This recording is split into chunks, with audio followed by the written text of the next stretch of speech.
The sixth flame. The night the sky aligned, the elders did not sleep, not because they were afraid, because they were counting. 6 stars rose in deliberate symmetry over the eastern ridge just past midnight, not scattered, not accidental, positioned, watching. The pattern had been recorded once before, 112 years ago, the year the palace burned from the inside. The palace astrologer had begged for privacy. Instead, he found the council chamber full. King Douglas sat unmoving at the head of the mahogany table. Lolo stood by the tall window, fingers pressed against cold glass. The air felt thick, metallic, as though lightning had struck somewhere unseen. "Say it plainly," the king ordered. The astrologer's voice trembled despite himself. "It is the restoration alignment." No one spoke. Outside, one of the 6 stars pulsed. "And what," the king asked slowly, "requires restoration?" The astrologer did not want to answer, but the sky had already answered. A bloodline mistake. The mistake was not recent, it was ancestral. 2 generations ago, the crown severed a woman from history. Her name was Adaize Obiageli. She married into the royal line under covenant that was never fully accepted. She carried power that did not bow to the throne. When conflict rose between her spiritual lineage and the council chose erasure. Her marriage was declared void. Her name was removed. Her burial, when she died, was not performed as royal. No rites, no ancestral invocation, no sealing of spirit, and her child Angela died young and was buried quietly, improperly, unfinished. The palace called it closure. The earth called it interruption. Spirits do not forgive interruption. They return. But that was not the only misstep. The ancestors misstepped again. The house remembers that night. The kingdom remembers. You remember it too, don't you? The wedding of the century. Thomason Odedoles married Stephanie Douglas at the altar. Tomiwa Odedoles married Angela Douglas beside them. Twin vows, twin crowns, twin blessings layered so heavily the air itself felt drunk. Palm wine flowed endlessly, thick, fermented with ancestral herbs meant to bind destiny. Drums did not rest. Incense clouded corridors. By midnight, laughter had turned into echo. By 1 in the morning, doors looked alike, hallways blurred, and the brothers, heavy with drink, heavy with ritual wine not meant for excess, entered the wrong chambers. Silk against skin, breath against neck, whispers spoken in darkness. Recognition came too late. What is done is done. It was not confessed, it was not corrected, but the house knew, the palace knew, the kingdom knew, and the ancestors smiled, because blood had crossed again. Now 6 children slept in the east wing, 6 bassinets arranged in careful symmetry, 6 breaths rising in fragile rhythm, 6 destinies stitched together by mistaken memory. The nurses said they were healthy. The doctors said they were strong, but the elders said nothing, because each child bore something else, a presence. Angela stirred first, not from sound, from remembering.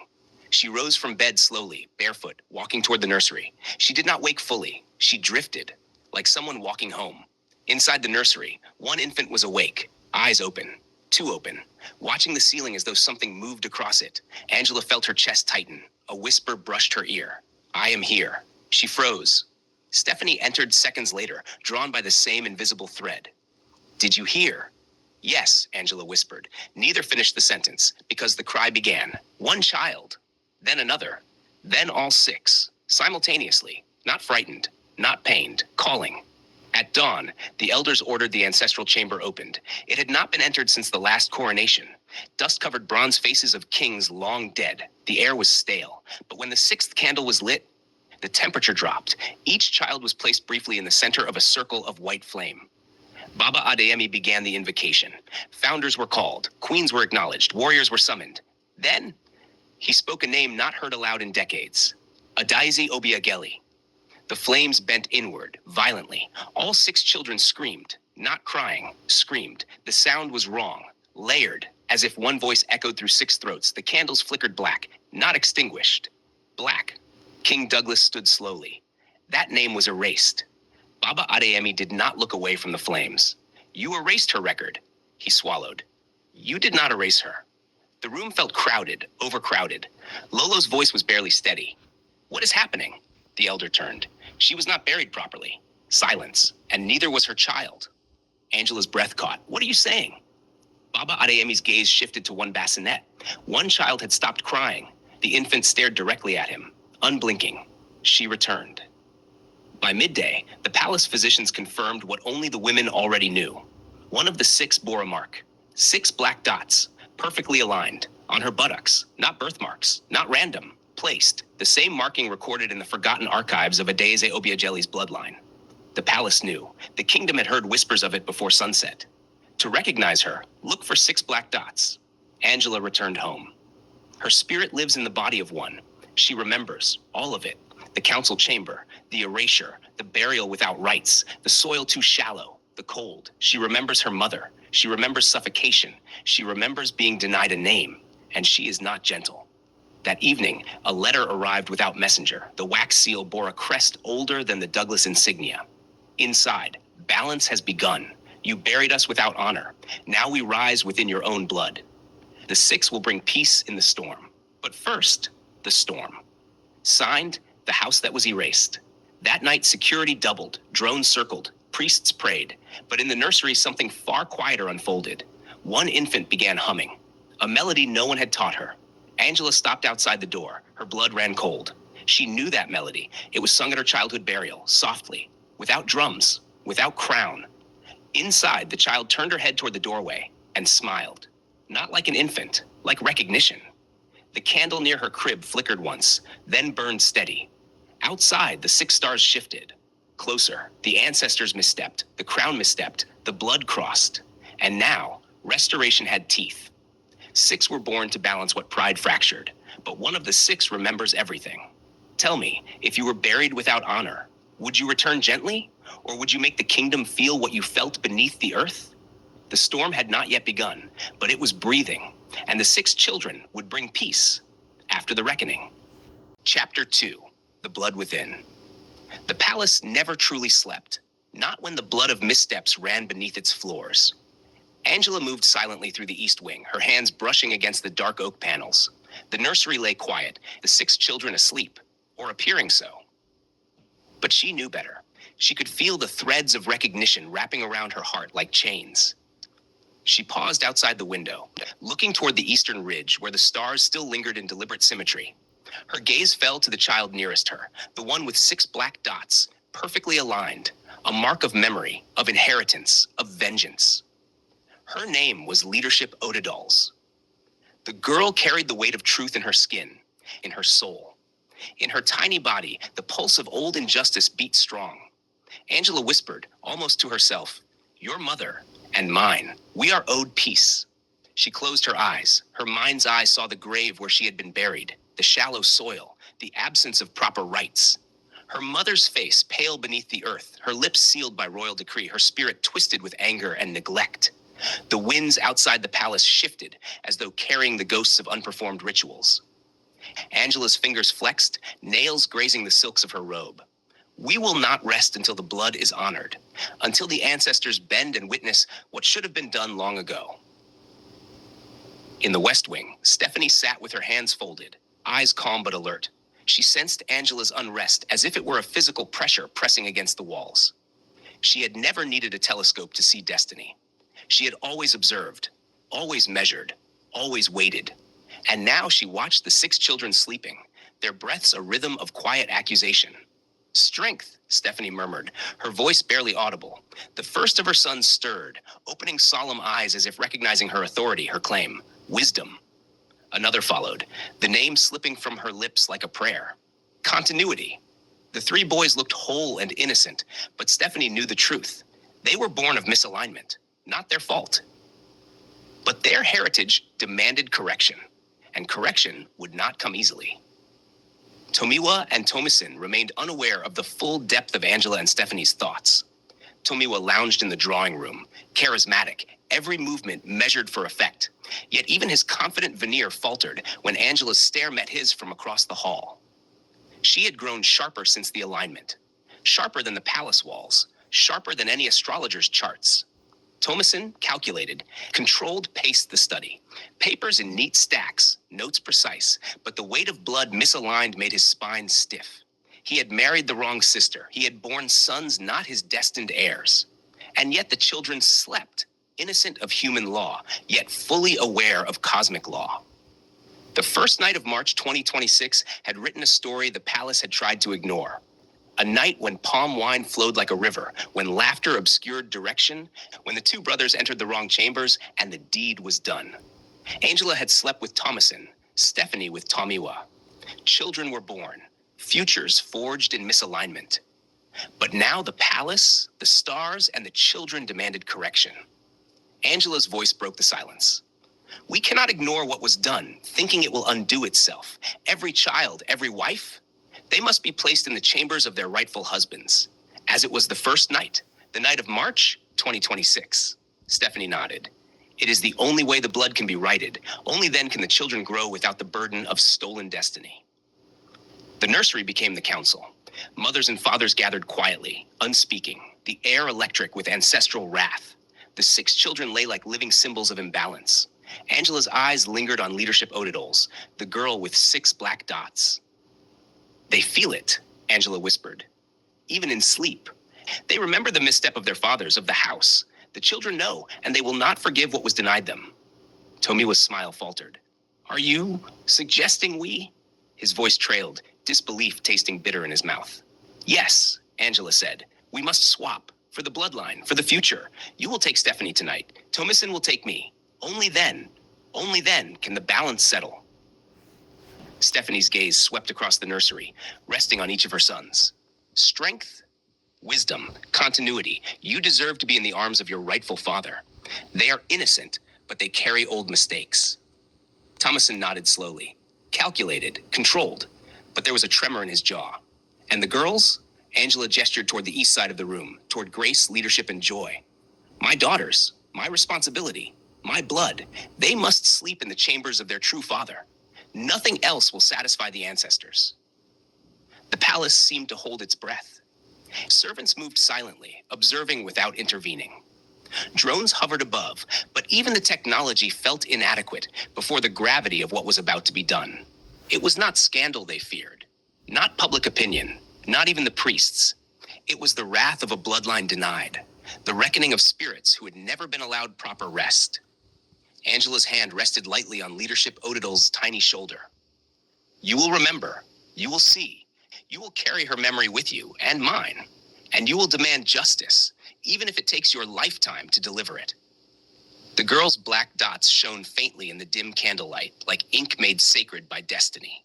The mark of inheritance, the mark of vengeance. Angela drew a slow breath. We will begin tonight. Stephanie's boys stirred in unison, as if acknowledging her words. Strength shifted slightly, eyes half-lidded, recognizing the voice of rightful authority. Wisdom blinked slowly, continuity cooed softly, and in the other cradle, grace stretched. Leadership squirmed, tiny fists curling, and joy murmured in her sleep. The blood remembered.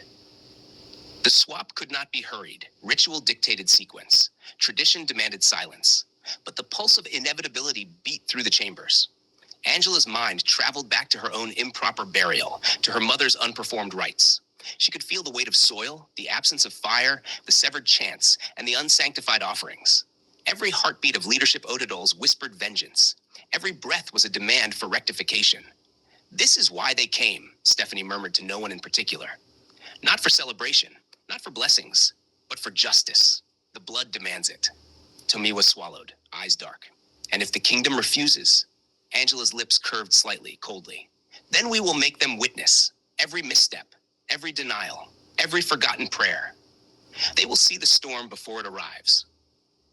By the first night, candles were lit, 6 chambers prepared, soft drapes separated each cradle. Fathers and mothers approached with hesitant reverence. The children awoke, or at least appeared to, recognizing with uncanny clarity that the world had shifted. The stars above aligned more brightly. The palace, ever silent, seemed to inhale.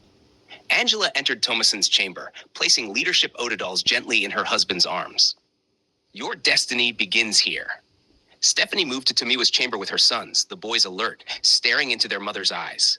Strength, wisdom, continuity. Remember who you are. It was not comfort.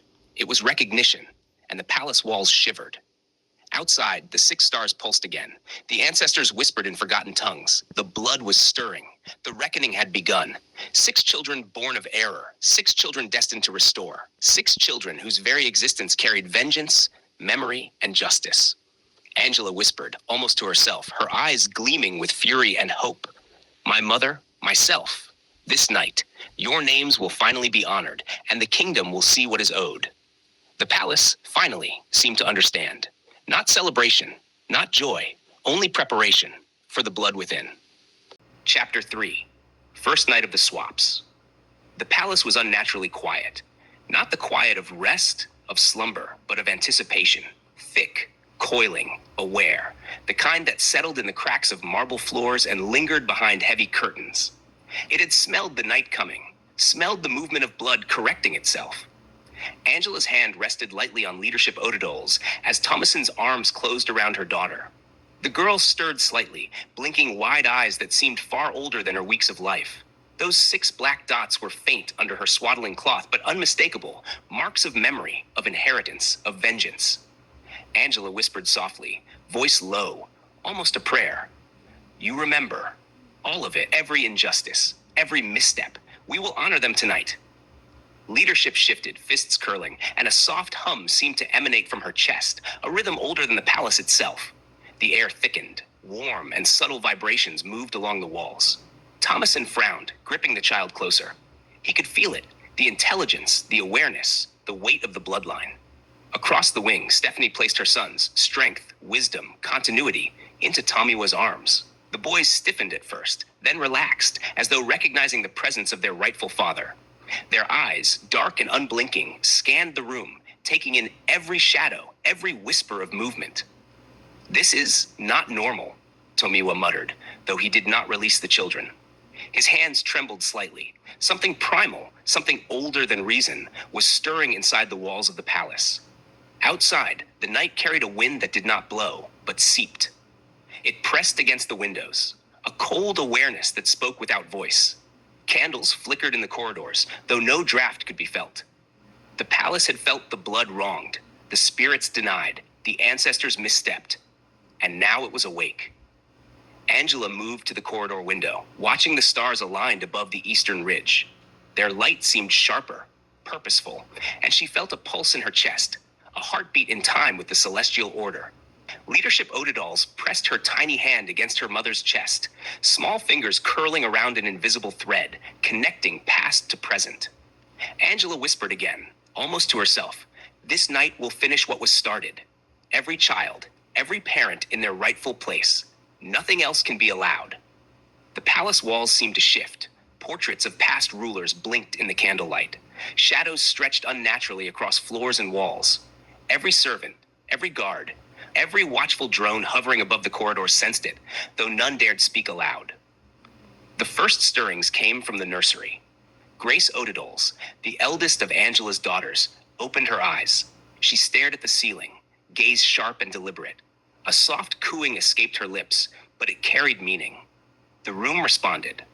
The candle flames nearest her flickered violently, bending toward the crib as if drawn by invisible hands. Joy, Angela's youngest, mirrored her, eyes opening slowly, measuring, observing. Even the boys, strength, wisdom, continuity, shifted in Tomiwa's arms, restless. Something older than knowledge whispered to them. Blood memory, recognition, justice. Angela's voice rang out, firm and commanding. Now we begin. Now the order of things is set straight. She could feel the pulse in the palace. The stones themselves seemed to hum. Doors groaned slightly on their hinges. Outside, a sudden hush settled over the grounds. Even the wind held its breath. The swaps were deliberate. Tomiwa entered Angela's chamber. The air was thick with unspoken rules. He knelt beside her bed, adjusting leadership swaddling gently. Angela's eyes met his, and he could see no fear, only inevitability, only fire. You understand, she said quietly. This must be done. For them, for the blood, for the kingdom. He nodded slowly. I do. But the palace, it feels alive. Angela pressed her hand to his chest. It is, and it knows. Every misstep remembered. Every injustice recorded. We are only now giving it what it demands. Tomiwa swallowed. His eyes flicked to the shadows that seemed to twist in corners, as if the walls themselves had grown sentient. Even the chandeliers creaked softly, responding to the unseen pulse of ancestral wrath. In the West Wing, Stephanie and Thomason were performing the mirrored acts. The boys recognized Tomiwa instinctively now, yet each movement was hesitant, almost reverent. Strength reached toward his father's chest. Wisdom nestled into Tomiwa's arms. Continuity's small hands gripped his father's sleeve. Stephanie's eyes were steady, voice low and unwavering. You know this is the only way. The bloodline demands it. They will grow strong and rightful only with the father they were meant to have. Thomason did not speak. He only nodded. The shadows in the room seemed thicker here, almost tactile, brushing against his shoulders like invisible hands. The nursery smelled faintly of earth, of incense burned in a chamber long sealed, of graves disturbed and reborn. By midnight, the palace was no longer a place of safety. Candles throughout the chambers bent slightly toward their rightful owners. Footsteps echoed where no one walked. Whispered words floated in corridors. Names? Names, incantations, fragments of prayers long buried. Angela watched leadership carefully. The girl's eyes glimmered with something unnatural, old memory, vengeance, wisdom beyond years. She traced the black dots lightly, as if drawing energy from them. She knows, Angela said softly. She knows who she is, who we are, who they denied. And the palace agreed. A distant clatter sounded in the hall. Servants froze. The echo was too deliberate, too measured, too alive to be mere coincidence. Somewhere a candle blew out abruptly, though the air was still. Outside, the stars seemed to pulse brighter, and one, an eastern star, glowed a deep, almost red hue. It was a warning. Hours passed. Angela hummed melodies she did not know she remembered, ancient songs from before her mother's death, before her own erasure. The children stirred in response, as though the notes awakened latent memory in their bones. Leadership Odidals let out a small cry, and immediately joy echoed her. The boys reacted with subtle shifts, hands clenching, eyes darting, murmurs of recognition escaping tiny lips. Stephanie whispered across the hall to Angela. They feel it. The bloodline feels it. And so do the ancestors. Angela nodded, chest tight with anticipation and dread. Tonight, they witness. Tonight, balance begins. By the early hours, every child was in their rightful chamber, the swap complete. Fathers holding the children born under the correct alignment, mothers observing with silent reverence. And the palace, once a silent, inert witness, seemed alive. Walls breathed, portraits of ancestors twisted their painted eyes, the chandeliers rattled subtly, shadows shifted, the wind carried whispers through corridors that had never carried sound before. Angela pressed her lips to Leadership Odidal's forehead. We will not rest. Not until every soul denied justice receives it. Not until the blood is honored. And in the stillness, the palace seemed to exhale. But it was not relief, it was anticipation. A storm had been awakened. The 6 children, aware beyond their weeks, had remembered. And now the palace, the kingdom, and the stars themselves waited for the reckoning they would bring. Tonight, the missteps of the past began to unravel. Tonight, the blood within whispered vengeance. Tonight, the storm had a heartbeat. Chapter 4, Storm Rising. The palace had changed. Not in color, not in structure, not in the measured steps of servants or the controlled cadence of guards. It had changed in awareness. It felt alive, malevolent, and watchful. Shadows moved where no one had walked. Candles bent toward certain rooms, then abruptly snapped upright. The stone floors hummed faintly, a pulse that synchronized with the 6 children now placed in the chambers of their rightful parents. Angela paced the corridors, Leadership Odidals tucked under her arm, humming a melody older than memory itself. The girl's 6 black dots glimmered faintly beneath the swaddling cloth. They were not marks of beauty. They were marks of knowing, marks of vengeance, marks of blood. Every step she took caused the palace to respond. Portraits of past rulers twisted subtly. The chandeliers rattled, windows rattled, as if unseen fingers pressed against the glass. Stephanie followed closely, holding Wisdom Odidals and Continuity Odidals, eyes never leaving the floor. The boys were no longer babies in the traditional sense. Their gaze held centuries. Every glance toward a servant, every twitch of a finger was deliberate. The air bent around them. Tomiwa and Tomisin walked ahead, silent.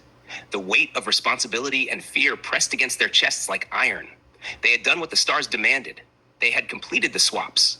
And yet, the palace was not at peace. It was angry. The first manifestation came just past midnight. The children, all 6, stirred simultaneously. Not cries of hunger, not whimpers of discomfort, but deliberate, synchronized motion. The room's temperature dropped. Windows frosted over as if winter itself had leapt into the palace. Candles flared with unnatural light, shadows bending and twisting across the walls. Leadership Odidal's black dots glimmered, faintly pulsing, like embers of a hidden fire. Angela felt a tremor in her chest, a recognition. Her daughter knew. She remembered. She felt everything the bloodline had endured. The eldest boys, strength, wisdom, and continuity, raised their tiny hands toward the ceiling. The air thickened, and for a moment the walls themselves seemed to groan, as if the palace was conscious, alive, and recoiling from the truth it had hidden. Thomason's jaw tightened. "They are aware," he muttered, voice low. "More aware than we imagined." Stephanie swallowed, hands trembling slightly. "Not just aware, they're responding. To us. To the palace. To the ancestors." By dawn, the palace was in disarray, though no one dared to say so aloud. A candle in the west wing had toppled, its wax forming strange sigils across the marble floor. Portraits of dead kings and queens seemed to stare with eyes that had moved.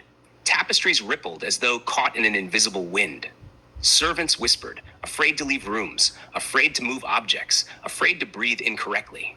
Angela stood at the top of the central staircase, leadership Odidals in her arms, and observed the chaos with grim satisfaction. The girls' cries, soft, deliberate, shook the foundations.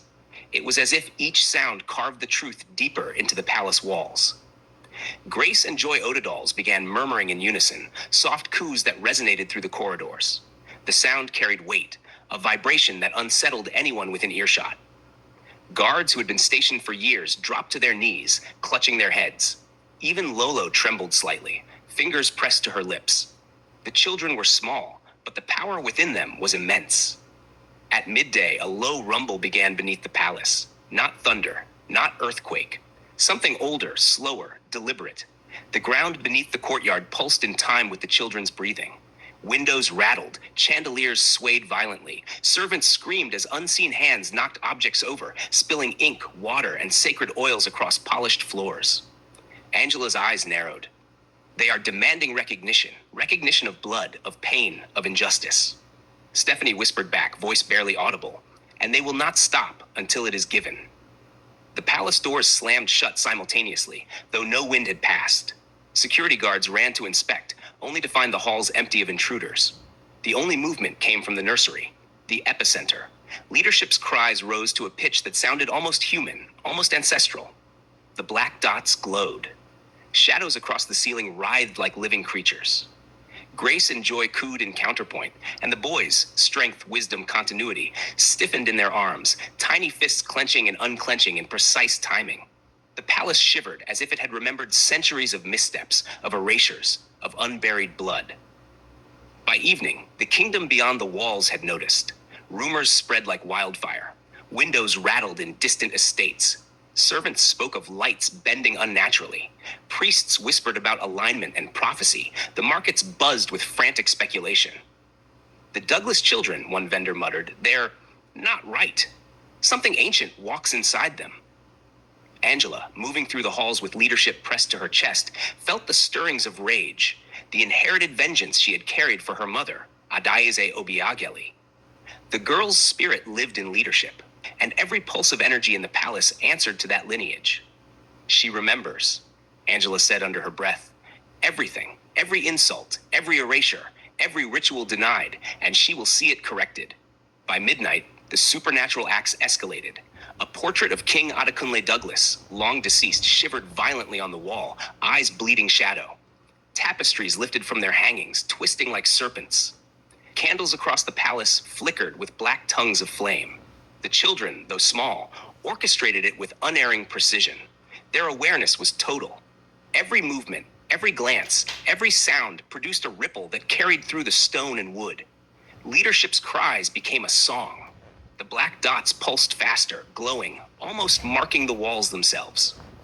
Grace and Joy added their voices, coalescing into a chant that seemed to vibrate through memory itself. Strength, wisdom, and continuity responded with movement, tiny fists pounding air, kicking legs, murmuring syllables that made the palace groan. The storm had arrived. Tomiwa and Thomason met in the central hall, eyes dark with fear. "They're doing more than just making noise," Tomiwa muttered. "They're rewriting the palace, rewriting history. They are correcting what the ancestors failed to protect," Thomason said, voice tight. This is blood remembering itself, and we are powerless. Angela emerged from the nursery corridor, face pale in the candlelight. Leadership's cries had softened into a low, steady pulse. No, she said firmly. Power does not reside in fear. It resides in reckoning. They demand what was stolen, what was denied, what was erased. The palace moaned in response, floors shifting, walls creaking, windows rattled, chandeliers shook. Somewhere, an ancestral bell tolled, though no one had touched it. By dawn, the palace staff no longer moved freely. The children were everywhere at once and nowhere at all. Even distant chambers felt the vibrations. Angela pressed leadership to her chest one final time, whispering, "You will not be ignored. The bloodline, your mother, me, we will be remembered. The rightful order will be restored." Stephanie stood beside her, observing the boys. "They are teaching us," she murmured, "teaching us what balance truly demands." Outside, the eastern star blazed red against the sky, brighter than it had ever been. It seemed to pulse with every heartbeat, every ancestral whisper, every tremor of vengeance. The kingdom watched in fear, but could do nothing. Inside, the palace shivered under the weight of unseen eyes. The 6 children had awakened the storm. The blood remembered, the ancestors had misstepped, and the reckoning had begun. By the end of the night, the palace would not be the same. By morning, the kingdom would whisper of unnatural events. And the storm of blood, vengeance, and ancestral wrath would not relent until the rightful order had been restored. Because the children were aware, because they were alive with memory, because the palace, the kingdom, and the very air itself were at their mercy. The storm had a heartbeat, and it was pulsing in unison with the 6 children. Chapter 5, Blood Reckoning. The palace trembled under a heavy, unseen weight. Every corridor, every chamber, every carved door whispered with anticipation and fear. The 6 children had begun moving beyond awareness. Awareness had become influence. Influence had become action. And the palace now obeyed them as if they were sovereigns of both time and space. Candles ignited spontaneously along the hallways. Curtains lifted without wind. Floors shifted subtly, tilting as though inviting or warning the adults to step carefully. Shadows lengthened unnaturally, stretching across walls and ceilings, twisting like fingers in the periphery of vision. Angela carried leadership Odadals through the main corridor, her daughter's 6 black dots glowing faintly beneath her garment. The marks pulsed in rhythm with the unseen heartbeat of the palace. Angela knew, without speaking, that her daughter felt every tremor of memory, every echo of injustice, every lingering fury of erased bloodlines. Stephanie followed, holding wisdom and continuity, her calm a fragile barrier against the storm that threatened to consume reason itself. Tamiwa and Thomason walked ahead, silent, every muscle taut, eyes dark with dread. The palace had shifted from celebration to a crucible, and the adults realized with chilling clarity, the children were no longer just children. By mid-morning, the first supernatural acts manifested clearly. A grand chandelier in the east wing swayed violently, then shattered, fragments suspended in the air as if time itself had paused to witness the destruction. The portrait of King Adekunle Douglas, long deceased, long revered, flickered as shadowed shapes moved behind the painted eyes. Some servants screamed. Others collapsed, clutching their heads, whispering prayers aloud as if speaking louder could stave off what was coming. Strength, wisdom, and continuity. Odadals sat upright in their cradles, fists moving subtly in intricate patterns, and the palace quivered in response. Across the hall, grace, leadership, and joy responded with murmurs, high-pitched coos that reverberated through the walls and floors. The sound was not merely audible, it was felt, a vibration of truth and retribution that clawed at the bones of anyone present. Angela's voice cut through the tremor. They are correcting what was stolen. Blood cannot be denied. Stephanie added quietly, and they will not stop until justice is done. The tension in the kingdom outside the palace grew by noon. Windows rattled in distant estates. Merchants reported strange lights along the horizon. Priests whispered of unnatural alignments, celestial warnings, and the return of ancestral wrath. The word prophetic began trending before any official announcement, rumors spreading faster than the winds themselves. And then the palace doors opened, as if by invitation, to herald the arrival of reinforcements. The maids shrieked in excitement, rushing through corridors. The Smarts! The Barclays! The Omanis! They're home! Grace and Bemiga Smarts, Mercy and Orija Omonii, Love and Elijah Smarts entered the palace, a mixture of calm authority and familial protection. Behind them, pastors moved with deliberate steps, holy symbols glinting in candlelight, murmuring prayers older than the stones beneath their feet. Angela and Stephanie felt relief flicker, though faint, knowing allies of spirit and flesh had arrived. The Odedal's families entered the nursery, their faces grim. The children, 6 small, terrifying vessels of ancestral power, stared up with awareness that belied age. Leadership's 6 black dots pulsed stronger, now radiating a dark luminescence under her gown. One of the pastors muttered, voice tight with reverence and fear, "They are aware. Not just aware, they command." Mercy's eyes narrowed. They remember everything, every injustice, every ritual ignored, every betrayal of blood. Love added softly, and they will not wait for permission. Gibamiga Smarts placed his hand on the nearest crib, muttering in low tones. The air warped, and the candle flames bent toward him, then retreated, flickering like small hearts in distress. Elijah Smarts whispered prayers in an ancient dialect. Orija Omoni's gaze swept the nursery like a shield, every syllable a ward, every breath a barrier. Angela stepped closer to leadership, her hands steady but her chest tight with both fear and anticipation. "You are ready," she said softly. "Do what must be done. Correct what was denied. Remember your mother. Remember yourself." Leadership cooed in response, a sound that shook the walls. The palace seemed to shiver in acknowledgement, as if the stones themselves knew the debt owed to blood. The first casualties became visible that afternoon. A palace guard who had doubted the alignment's significance suddenly screamed, clutching his head, eyes rolling back. When he fell to the ground, black veins traced his arms and face as if shadows had entered him. He cried out words in languages no one recognized. By the time the pastors approached, he lay still, drained of color, though alive, and his mind seemed to have glimpsed eternity. The maids in attendance were in tears. The air was thick with fear. Even King Douglas, seated heavily in the council chamber, felt the presence of judgment. His own pulse quickened, unsteady, as if the palace were no longer merely his domain. It was the children's. Angela whispered to Tomiwa, "They will not harm innocents, but they will not allow deceit to go unpunished." Tomiwa nodded grimly. "And we are powerless to stop it." By evening, the supernatural manifestations intensified. Doors slammed on their own, floors groaned like the sigh of old spirits, and portraits of past rulers wept black tears. Servants swore they saw faint faces in the candlelight that had not existed before.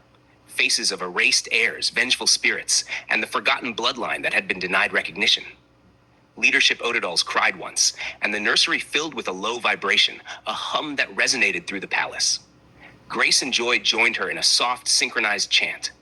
The boys, strength, wisdom, continuity, added their tiny voices, a counterpoint that turned the hum into something almost musical, but terrifying in its precision. Angela and Stephanie watched in awe and fear. "The palace is theirs," Stephanie whispered. "Every wall, every stone, every shadow bends to their will." The pastors chanted in unison, attempting to soothe the unseen forces, yet even their words seemed to carry weight only when the children permitted it. Night fell, and the kingdom began to panic. Smoke rose from the palace kitchens without fire. Windows shattered inexplicably. Courtiers fainted in hallways. Even the media, alerted by strange celestial alignments and rumors, was powerless to report the events accurately. The palace had become a stormed fortress, alive with the force of history, vengeance, and blood. Angela placed leadership against her chest once more. "You remember everything," she whispered. "You remember the blood denied its resting. You remember your mother, and you will make them recognize it." The black dots glowed fiercely, casting eerie shadows across her mother's face. The other children, in turn, mirrored the intensity. Strength, wisdom, continuity beat their tiny fists against the cradles in unison. Grace, joy, and leadership cooed in patterns that echoed in the stone corridors, reverberating with ancestral power. King Douglas exhaled slowly, voice tight. "Balance demands sacrifice and reckoning." Angela's eyes never left leadership. "And it will be done," she murmured. "The storm is here, and it will not cease until justice is served." Outside, the eastern star burned brighter than ever. It cast a red glow across the palace walls, pulsing with the rhythm of the 6 children. And inside, the palace was no longer a home. It was a crucible. A crucible in which blood remembered. A crucible in which the ancestors misstepped twice and the rightful heirs now exacted retribution. And a crucible in which the kingdom would soon learn that nothing, even time, death, or decree, could deny the power of the blood within. The storm had risen, and it would not relent. Chapter 6. The Reckoning of Blood. The night air in the palace was thick and trembling. Candles flickered as if the wind itself had learned fear. Shadows moved where shadows should not. Outside, the eastern star pulsed in a slow, deliberate rhythm, casting an eerie red glow across the palace walls. It was a heartbeat.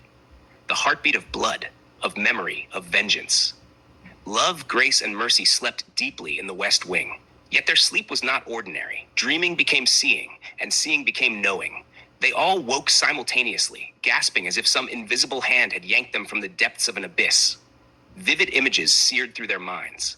Halls filled with wailing, marble floors slick with spectral blood, the eyes of dead royals burning with accusation, and the suffocating weight of injustice stretching across generations. Each sister saw the same thing, their visions synchronized in horrifying symmetry. Then the scream came. A scream not of one, but of three, piercing, raw, and simultaneous. It tore through the corridors, bouncing off carved walls, raising the hairs along every spine in the palace. Vengeance, Grace cried, clutching the blankets to her chest. Death must be given. Blood for blood, death for death. Love sat upright, heart hammering. The ancestors demand justice. Mercy's voice, low but trembling, echoed in the room. Every soul wronged, every royal denied proper rights. She swallowed hard. They call for retribution. The three sisters stared at one another, their eyes wide with disbelief and terror. Something deeper than memory had woken. Something ancestral. Did you see the same thing? Grace whispered, voice tight. Was it the same vision? Yes, Love said slowly, eyes narrowing. Every detail, the cries, the fury, the weight of injustice. They want blood. Mercy shook her head. No, wait, we cannot allow this. The deaths must not continue. The three sisters huddled together, fear and confusion mingling in the candlelight. But how? Grace asked. All those royals, erased, dishonored, the ancestors won't forgive. They demand vengeance. And yet, Mercy continued, her voice steadying, there is balance now. The Douglas gave birth to 6 children, 6 lives, 6 vessels of restitution. The horrors can be balanced. Love's breath hitched. You mean the children can fix this? Yes, Grace said, realization dawning. We are the living witnesses, the guardians, but it must be done correctly. All royal blood must be present. Every child, every parent, every elder, every heir, anyone connected to the injustice must be part of this reckoning. The sisters rose, their faces pale, eyes blazing with purpose. Outside the nursery, the 6 children, leadership, grace, joy, strength, wisdom, and continuity stirred. Their awareness was palpable, radiating in waves that bent the air, vibrating through the palace floors. When leadership shifted in Angela's arms, the faint glow of her 6 black dots pulsed, almost like a warning. Angela approached her daughters, kneeling. Do you understand? She whispered. Do you remember your mother? Do you remember the blood denied its peace? Leadership's small voice cooed, low and deliberate. Grace and joy echoed her tone, their cries forming a rhythm, a song older than the kingdom itself. Tomiwa and Thomasin looked on, helpless but reverent. They will not act without purpose, Thomasin said quietly. Every move, every sound is intentional. Angela nodded. And their purpose is justice. By morning, the palace was no longer a place of mere governance. It was a procession ground, a ritual in motion. All living members of the royal families, elders, and guardians gathered in the grand hall. Candles and torches illuminated faces filled with dread and awe. The air felt thick, heavy with expectation. Outside, palace guards whispered of tremors, of distant wails carried on the wind. News of ancestral unrest had begun to leak into the kingdom. Rumors swirled. A reckoning was underway. Baba Adeyemi entered quietly, robe flowing, his voice cutting through the murmurs. Today, he intoned, we will restore what was denied. Every soul wronged will receive the honor it was denied in life. Every injustice will be answered, not in death, but in recognition. The children were carried forward one by one. Strength, wisdom, and continuity by Stephanie and Thomasin. Grace, leadership, and joy by Angela and Tomiwa. Their small bodies emitted a low, steady vibration that seemed to awaken the air itself. Anywhere a child cries, Baba Adeyemi said, pointing at the six, "The earth shall yield what is buried unjustly. Every royal who died unrecognized, erased, unburied, shall be recovered and restored. Every crown denied in life will be given in death." The first act began that afternoon. In the ancestral villages where forgotten royals had been buried, hastily, improperly, denied proper rites, the ground trembled. Workers sent by the palace arrived, guided by the children's cries. Leadership cried first in a distant valley. The soil erupted with a low rumble, cracked and shifted. Bones, jewelry, and fragments of crowns surfaced as if the land itself was repenting. Angela and Tomiwa knelt beside the first remains. The bones were placed gently in ceremonial coffins, draped in royal fabrics, adorned with jewels and symbols of sovereignty. Pastors and elders chanted prayers older than memory, and for the first time in generations, the spirits of the wronged could rest properly. At another site, joy cried. Strength responded. Wisdom trembled. Continuity's soft wails guided distant hands to uncover another grave. Grace's pulse seemed to resonate with leadership's, and the vibrations carried across fields and hills, awakening the energy of the long-erased lineages. By evening, the first crowning rituals began. Baba Adeyemi performed the rites with meticulous care. Each skull or symbolic effigy of the deceased was crowned, blessed, and endowed with ancestral authority. The air shimmered with energy, thick and tangible. It pressed against the walls, against the gathered, until even hardened nobles shivered in awe. Grace, love, and mercy watched, their eyes reflecting both horror and relief. The children's awareness now dictated the rhythm of the ceremonies. Whenever a child whimpered, the ground trembled, and new graves were unearthed. Every cry brought forth bones, crowns, amulets, scepters, evidence of lives erased, justice delayed. Angela whispered to leadership, whose black dots glowed brighter with each recovery. Motherhood is not merely giving life, it is reclaiming it. Thomason and Stephanie exchanged a glance, realizing the enormity of what had begun. The children were not just heirs, they were arbiters of history, memory, and vengeance restrained only by the order the living maintained. Night descended over the palace and villages alike. By moonlight, every child, parent, elder, and guardian had traveled to the hometowns of the erased lineages. Fires were lit, altars constructed, and prayers echoed across hills, valleys, and rivers. The air was thick with incense, blood memory, and spectral recognition. Leadership cooed once more, and Angela's stomach tightened. The black dots pulsed, almost threatening, almost demanding. Every soul previously denied now received their due. Each crown placed, each chant uttered, felt like the closing of a wound that had festered for generations. Mercy murmured softly, "It is done, or at least it can be." Love nodded, voice heavy, "The deaths won't be repeated. The balance, it is here, because of them." Grace's eyes swept across the children, wide and glowing, and the storm, it will finally sleep. As the final rites concluded in the palace courtyard, the 6 children stood in the center. Candles surrounded them. Torches burned at the edges. The ground, freshly turned, smelled of earth and cleansing rain. The air shifted. The wind calmed. Shadows withdrew. Even the eastern star dimmed, satisfied. Baba Adeyemi raised his hands. "Let all who were denied sleep in peace. Let every crown and life restored be honored. Blood may be vengeful, but it is not infinite. The reckoning has ended. And now," he paused, voice solemn, "the living may carry the lesson forward." Angela, holding leadership tightly, exhaled. Her daughter's black dots pulsed one last time, dimming as if acknowledging fulfillment. Stephanie held the boys, quiet, steady, exhausted, yet grateful. The palace had survived the storm. The kingdom would never forget the reckoning. And the blood of the erased, the denied, the wronged, had finally spoken. The children had carried it. The ancestors had been answered. Balance had returned. Chapter 7. The Cleanser of All Shadows. Dawn came soft and deliberate over the Umuahia kingdom. The eastern star that had guided the reckoning dimmed at last, fading into the pale morning sky. Candles from the previous night burned low, their wax pooled into shapes that seemed almost alive, traces of the battles fought in the spiritual plane. Angela watched her daughter leadership stretch in her arms. She traced the 6 black dots along her daughter's skin one last time. For the first time, they were gone. Vanished, fading into nothingness like smoke carried off by a gentle wind. "Mother," leadership cooed, unaware of the history she carried, yet alive with the knowledge that had shaped the kingdom. Angela exhaled slowly, her hand lingering where the marks had been. "It is done," she whispered. All that was darkness, cleansed. Stephanie stood beside her, holding strength, wisdom, and continuity close. "The balance is complete," she said quietly. Her voice carried the weight of responsibility, yet there was relief beneath it, a rare softness that had not existed in months. The palace itself seemed to breathe differently. Corridors that had groaned with ancestral tension now rang with light, warm, almost liquid, flowing through the marble floors and carved ceilings.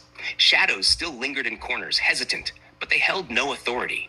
Baba Adeyemi entered the grand hall, his robes brushing the floor silently. His eyes were sharp, yet there was a quietness in them now that had not existed before. "The reckoning of blood is over," he intoned. "The children have carried it. But what has been done in palace walls is only a beginning.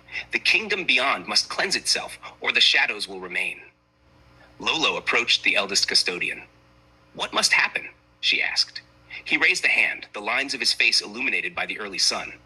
"Every living soul in Umuahia kingdom, every man, woman, and child, must acknowledge what was denied.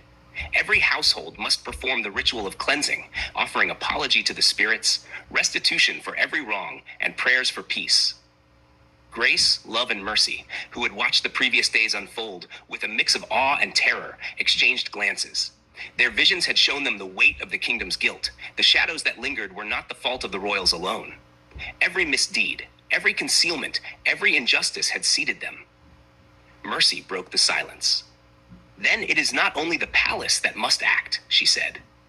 "It is the people themselves. Only the collective will bring light." By mid-morning, a procession began.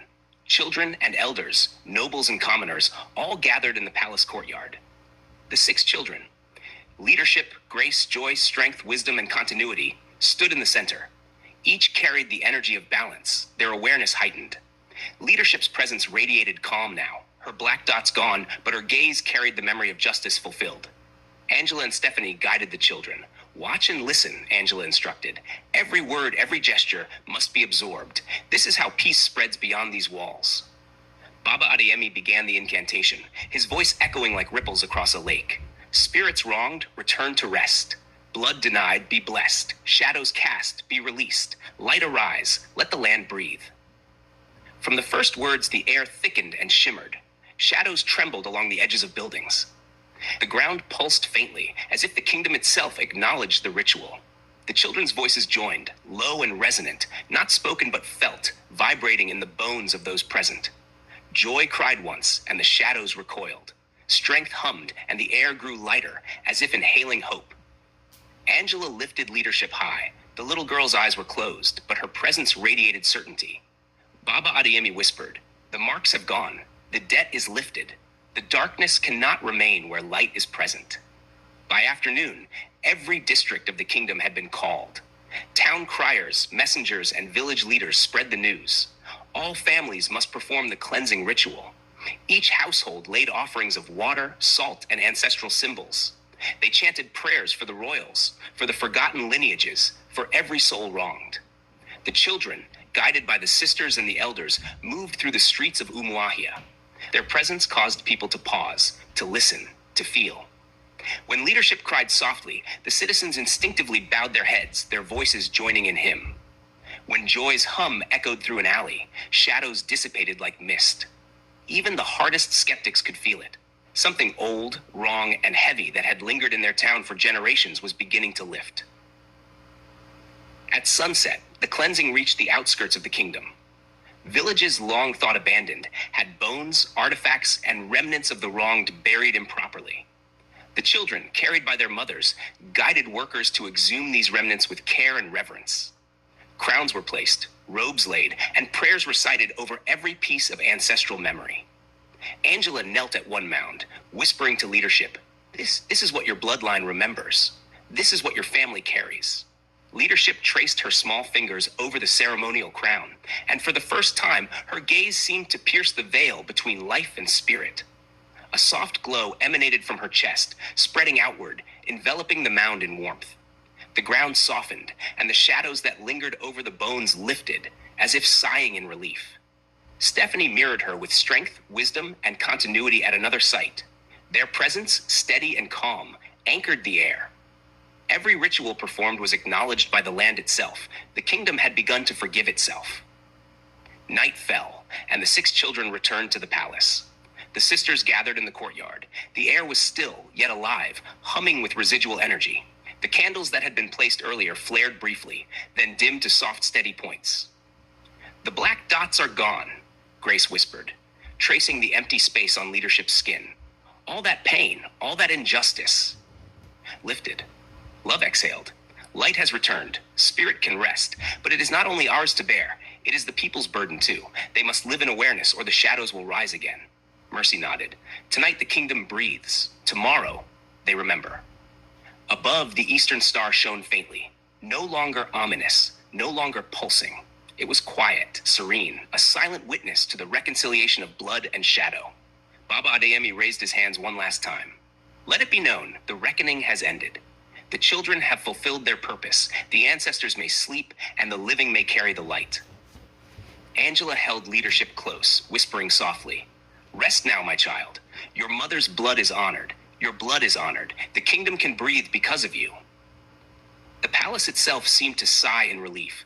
Shadows retreated to corners, reluctant, whispering apologies to no one, their power dissolved by the collective act of recognition, restitution, and ritual. Some spirits lingered, unwilling to forgive, but their resistance was no longer aimed at the royals. It belonged to the people themselves. The town had been forced to confront the past. And as the night deepened and the 6 children slept soundly for the first time, light filled the palace chambers. Heaven had opened. Balance had returned. Shadow had been cleansed. And the kingdom, its bloodline, its people, its past, was finally at peace. Chapter 8. The Dawn of Legacy.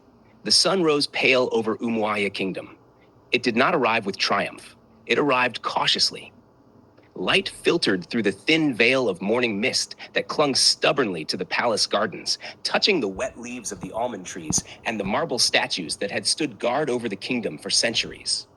Dew gathered on the edges of ceremonial flags, and the air carried the faint scent of earth still damp from the storms that had passed. For the first time in months, the sky was clear. But peace had not yet returned. Calm had. And calm, everyone knew, was often the quiet breath before something larger awakened, because light always attracts shadow, and balance always demands its price. Inside the east wing of the palace, the 6 children slept. Leadership, grace, joy, strength, wisdom, continuity. They lay in their beds beneath thin embroidered blankets, their small bodies still as stone sculptures.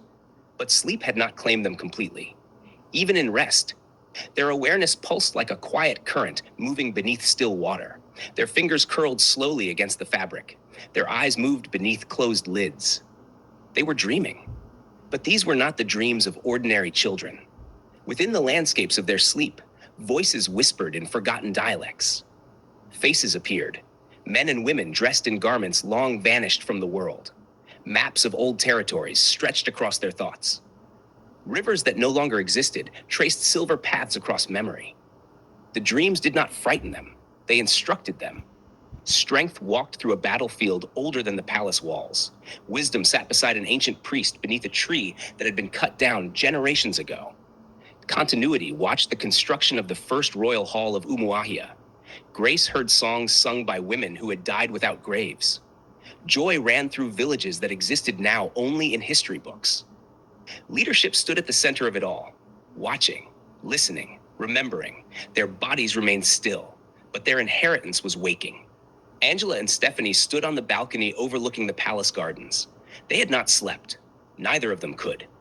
Below them, the kingdom slowly stirred to life, but the palace itself still felt charged with the energy of the rituals performed only hours before. The air hummed faintly. It was subtle, but undeniable. Stephanie leaned slightly against the balcony railing, her eyes fixed on the nursery windows where the children slept. "They will remember everything," she said quietly.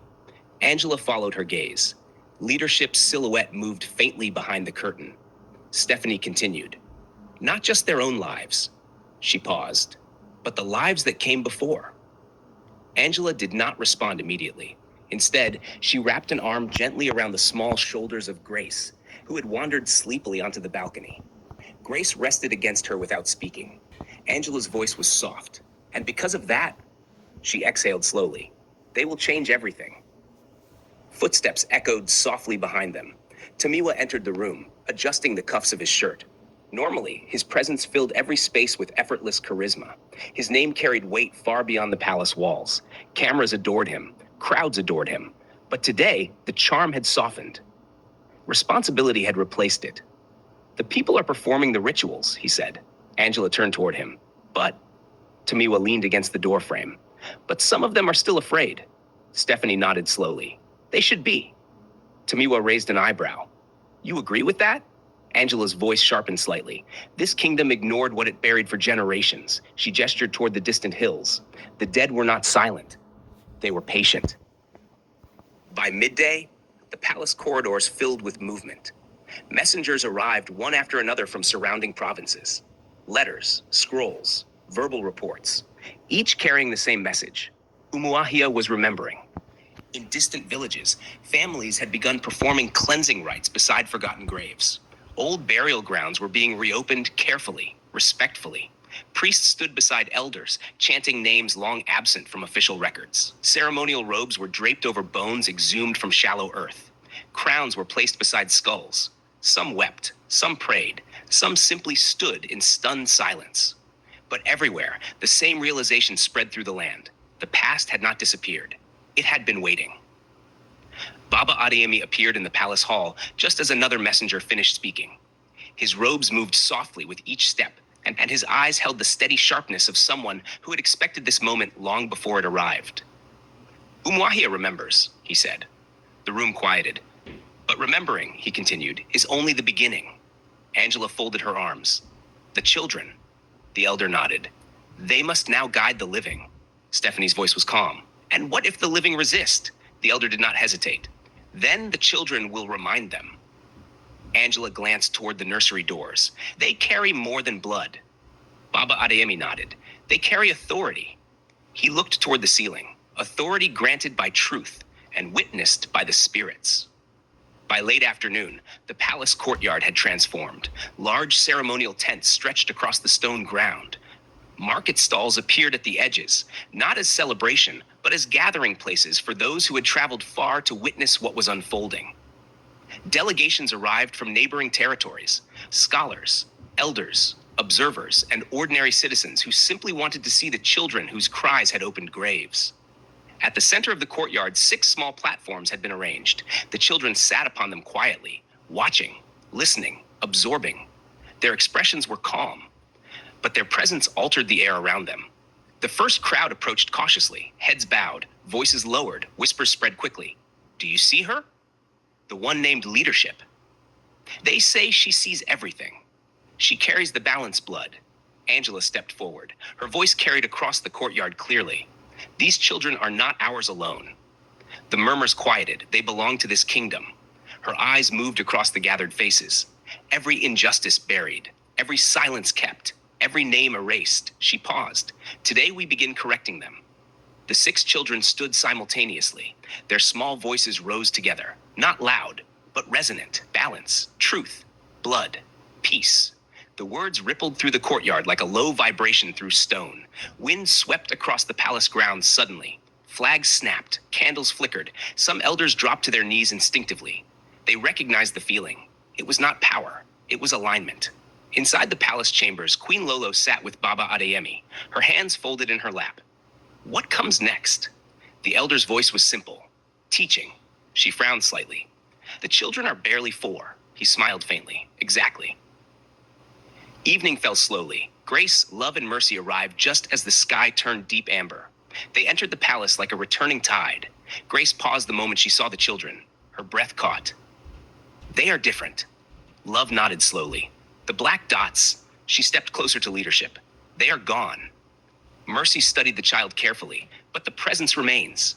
Angela approached them quietly. They remember. Grace looked toward the courtyard where villagers still gathered. And the kingdom? Angela's voice was steady. The kingdom will learn. Night settled over Umuahia, but sleep did not come easily. Servants whispered about shadows seen in empty corridors. Guards reported hearing footsteps where no one walked. Some swore they saw pale figures watching from distant hallways. Baba Adeyemi lit candles throughout the palace. "They are not here to harm us," he assured them. "They are here to witness." In the nursery, leadership crawled from her crib quietly. Angela watched from the doorway. The small child placed her hand on the marble floor. For a moment, faint cracks shimmered across the stone. Then they sealed again. Angela felt a chill. The earth recognized her. Stephanie stood nearby with strength and wisdom. The air around them glowed faintly. Objects shifted slightly. Shadows retreated. The palace itself seemed to breathe differently. Past, present, future, meeting in the same room. By midnight, delegations had begun arriving from distant regions. Offerings were placed at the palace gates, requests for cleansing rituals, requests for guidance, requests for forgiveness. Angela turned to Stephanie. "This is only the beginning." Stephanie nodded. "And tomorrow," she looked toward the sleeping children, "they will lead the kingdom." Outside, the eastern star flickered once, then steadied. Light met shadow, and Umuahia Kingdom stood balanced on the edge of transformation. The children slept again. Leadership, grace, joy, strength, wisdom, continuity. Their breaths slow, steady, powerful. The legacy had begun, and this time it would not be forgotten. Chapter 9. The Children's Dominion. The palace awoke to a new reality. Dawn rose slowly over Umuahia Kingdom, pale sunlight slipping through the mist that clung stubbornly to the palace gardens. Dew rested on the almond leaves like tiny mirrors, reflecting the sky in trembling fragments. The fountains murmured softly in the courtyards, yet even the sound of water felt muted, as if the world itself had lowered its voice. Something had shifted. Everyone felt it. Servants walking the corridors paused before turning corners. Guards stationed along the gates stood straighter than usual, their armor clinking faintly as they adjusted their stance. Even the birds that nested along the palace roof seemed reluctant to sing. The air was thick, not heavy, thick, almost viscous, like breathing through unseen silk. And beneath it all was the unmistakable feeling that the palace itself was holding its breath. At the center of it all were the children. 6 small figures moved quietly through their chambers in the east wing. Leadership stood at the balcony railing, her small hands gripping the stone edge as she looked over the palace grounds. Her gaze was steady, unblinking, scanning the gardens below. But she was not just looking, she was sensing. Intentions, whispers, hidden thoughts. The palace did not hide its secrets from her. Grace and Joy sat nearby on the floor, arranging small carved figures from an old ceremonial chess set. Their movements were slow and deliberate, yet every time one piece shifted, something subtle changed in the palace itself. Servants altered their routes. Guards changed formation. Doors that had been left open closed quietly. It was as if the house listened to them. Across the room, strength, wisdom, and continuity rested on woven mats. They appeared relaxed, almost sleepy. Yet their awareness extended outward like quiet waves moving through water. Every servant's footstep, every whisper in the corridors, every creaking hinge, nothing escaped them. The palace was no longer simply a building. It had become their dominion. Not by law, not by decree, but by presence. Angela and Stephanie watched from the observation hall above. Neither woman spoke at first. They stood partially concealed in the shadows near the tall windows overlooking the east wing. Stephanie broke the silence. "They're influencing the palace." Angela nodded slowly. "Look at the guards." Stephanie followed her gaze. 2 palace guards had just adjusted their positions without exchanging a single word. Their movement aligned perfectly with where leadership had just glanced. And the maids, Angela continued quietly, they moved differently now. Stephanie exhaled. Instinctively, Angela folded her arms. "This isn't subtle anymore." Stephanie looked back toward the children. "No," she whispered. "This is action." Outside the palace gates, courtiers began arriving. Carriages rolled into the courtyard one after another. Nobles stepped onto the marble walkways dressed in carefully tailored garments, their expressions composed but their voices hushed. Whispers carried through the halls like drifting smoke. They are powerful. I saw the youngest girl yesterday. The air bends around her. The palace listens to them. Lolo entered the observation hall quietly. Her eyes moved slowly across the courtyard below. "We have raised royalty before," she said. Her voice carried both pride and concern, but never like this. Angela glanced at her. Lolo continued. They are sovereign without titles. She paused. Judges without decree. The first confrontation arrived before midday. A small faction of nobles entered the palace with thin smiles and confident posture. They were from an old branch of the aristocracy, a branch that had long resented the Douglas Adebayo lineage. They walked through the grand hall with measured arrogance. Their voices echoed loudly enough for the servants to hear. Children controlling a palace. Ridiculous. They will grow out of it. One of them laughed. What can a child possibly command? Leadership stepped forward from the platform at the center of the hall. Her small hands clenched slightly at her sides. The air shifted. Curtains rustled. Loose sheets of paper lifted briefly from a nearby table. The nobles paused. Grace tilted her head. Strength stood. Wisdom and continuity moved beside him. Joy's eyes flickered toward the chandeliers. The laughter stopped. The nobles suddenly felt something strange. Their feet grew heavy, not painfully, but undeniably. The marble beneath them seemed to pull downward slightly. One noble tried to take a step, his shoe barely lifted. Another wiped sweat from his forehead. The room had grown warmer, or perhaps heavier. Angela watched from the observation hall. They're testing. Stephanie nodded, and warning. By noon, the palace began responding, not violently, but unmistakably. Chandeliers swayed slightly despite the sealed windows. Candles flickered along the corridors. A porcelain vase shattered suddenly on the second floor. Petals scattered across the marble like fallen feathers. Shadows in the corners of rooms twisted gently. Not threatening, acknowledging. The nobles retreated quickly, confidence evaporating. Some whispered prayers as they left the palace gates. They had felt something older than authority. They had felt consequence. Word spread through Umuahia Kingdom before the afternoon sun reached its peak.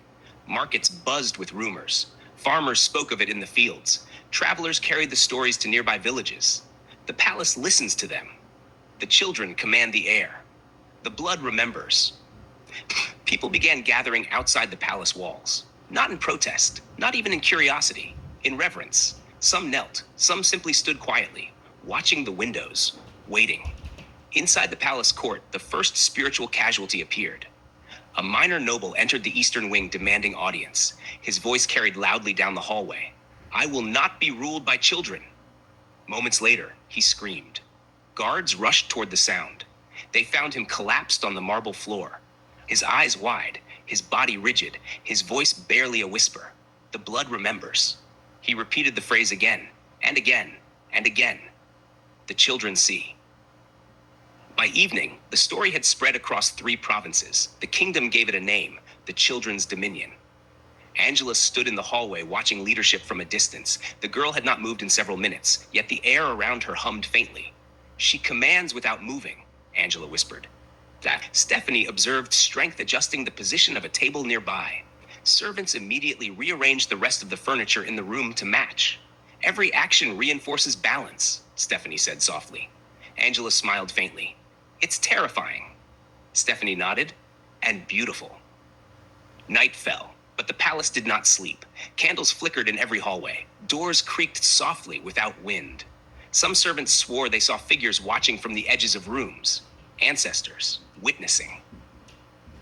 The Otadal's sisters arrived shortly after sunset.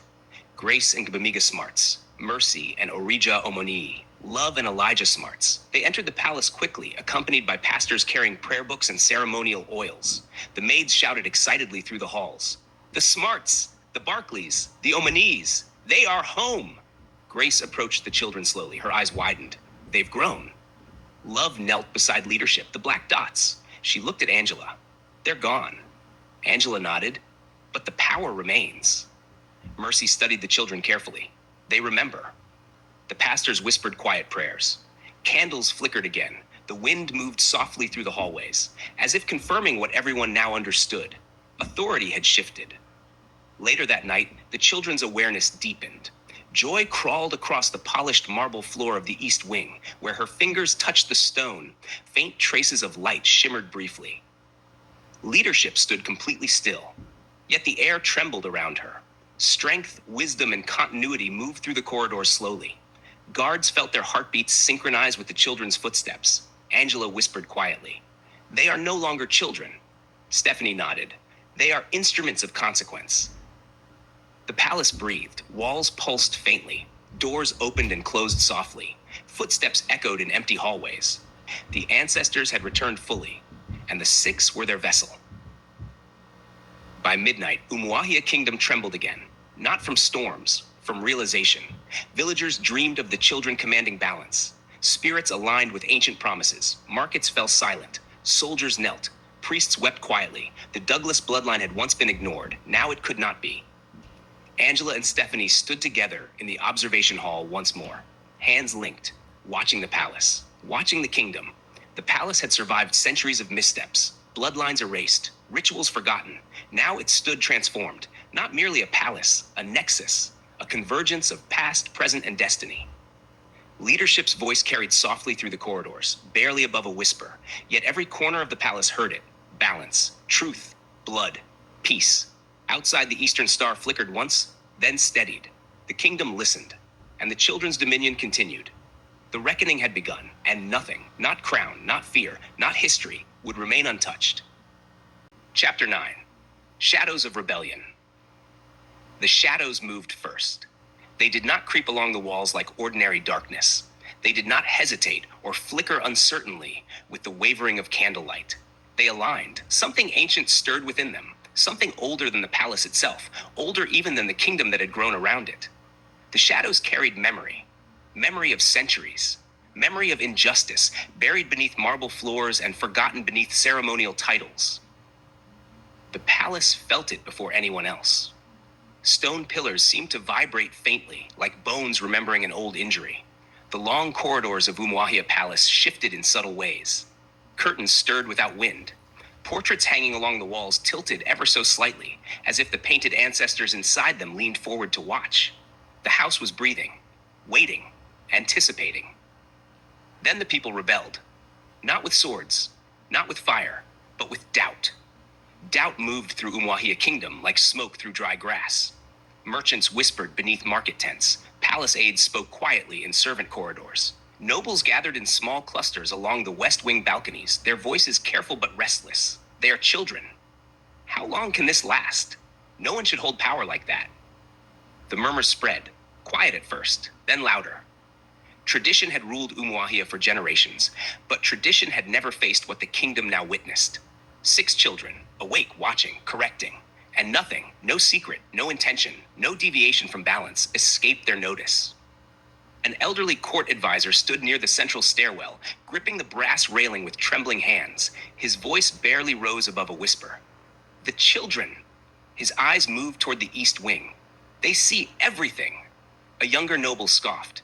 Stories. The old man shook his head slowly. No. His voice dropped lower. They see every hidden thought. The chamber echoed with silence. Even the torches along the walls flickered uneasily. Above the East Wing gallery, Angela and Stephanie watched the palace slowly unravel beneath the weight of uncertainty. Their hands rested lightly on the marble railing. Neither woman spoke for a long time.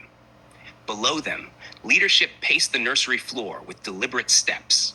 Her small frame moved with the calm certainty of someone who understood authority not as privilege, but as inevitability. Angela finally broke the silence. They understand far more than we imagined. Stephanie's gaze followed leadership. Yes, her voice was steady, but tension lingered beneath it. And the kingdom has not even begun to test them.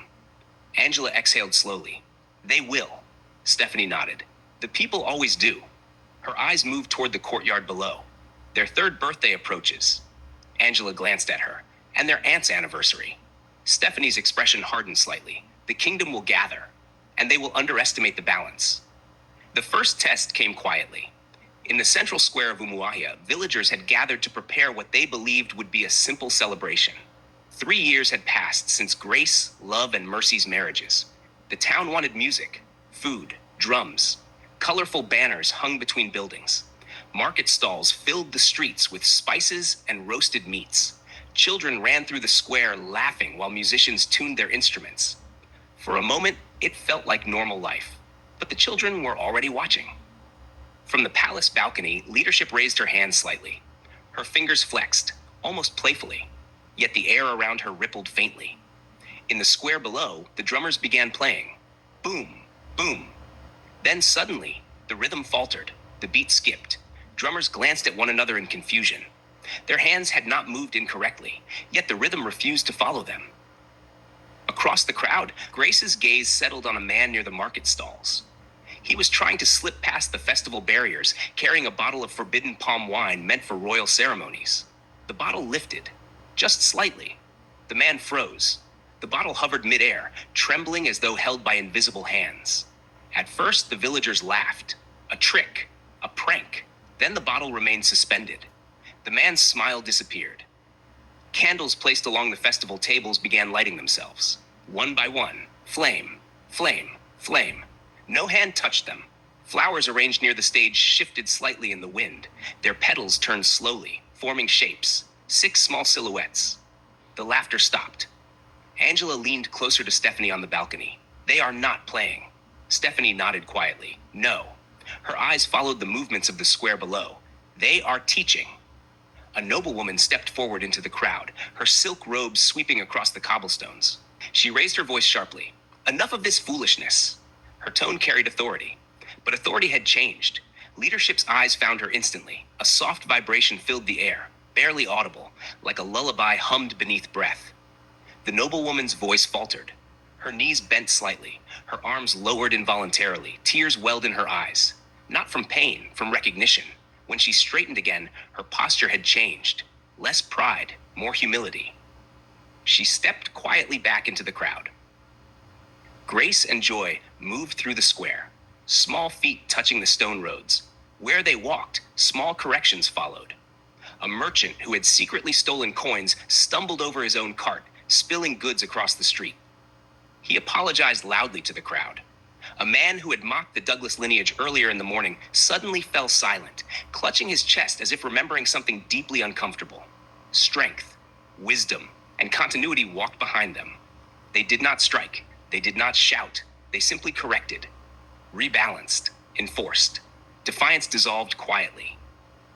By midday, the palace itself felt alive. Courtiers walked the halls cautiously. Servants moved carefully, aware that even the smallest mistake might be noticed. Angela and Stephanie descended the staircase slowly. Ahead of them, the 6 children walked in perfect rhythm. Their small footsteps echoed like ceremonial drums. Angela spoke softly. They are enforcing law, Stephanie nodded, but not through fear. She watched the villagers gathering outside the gates, through recognition. Evening approached, yet rebellion did not vanish completely. In the west wing of the palace, several nobles gathered secretly. They spoke in hushed voices. They are too young. This cannot last. We must take control again. Documents spread across the table. Secret notes, plans, leadership appeared in the doorway. No one saw her arrive. She was simply there. The room froze. Grace and Joy entered behind her, humming softly. The sound filled the chamber. Low, resonant. Every thought in the room surfaced. Every hidden plan. Every doubt. The nobles stared in horror as their intentions unfolded before them like exposed pages. Strength stepped forward. Wisdom closed the door behind them. Continuity gathered the papers quietly. No anger, no punishment, just exposure. The conspiracies unraveled instantly. Angela and Stephanie entered moments later. They watched the scene silently. Angela spoke softly. The balance does not threaten. Stephanie added quietly. It reveals. The nobles lowered their heads. By nightfall, word had spread through the kingdom again. Villagers reported seeing children walking calmly through the streets. Where they passed, strange things occurred.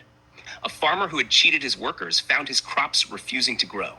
A shopkeeper who had lied to customers found his scales refusing to balance. A man who mocked the royal bloodline discovered his firewood refused to ignite.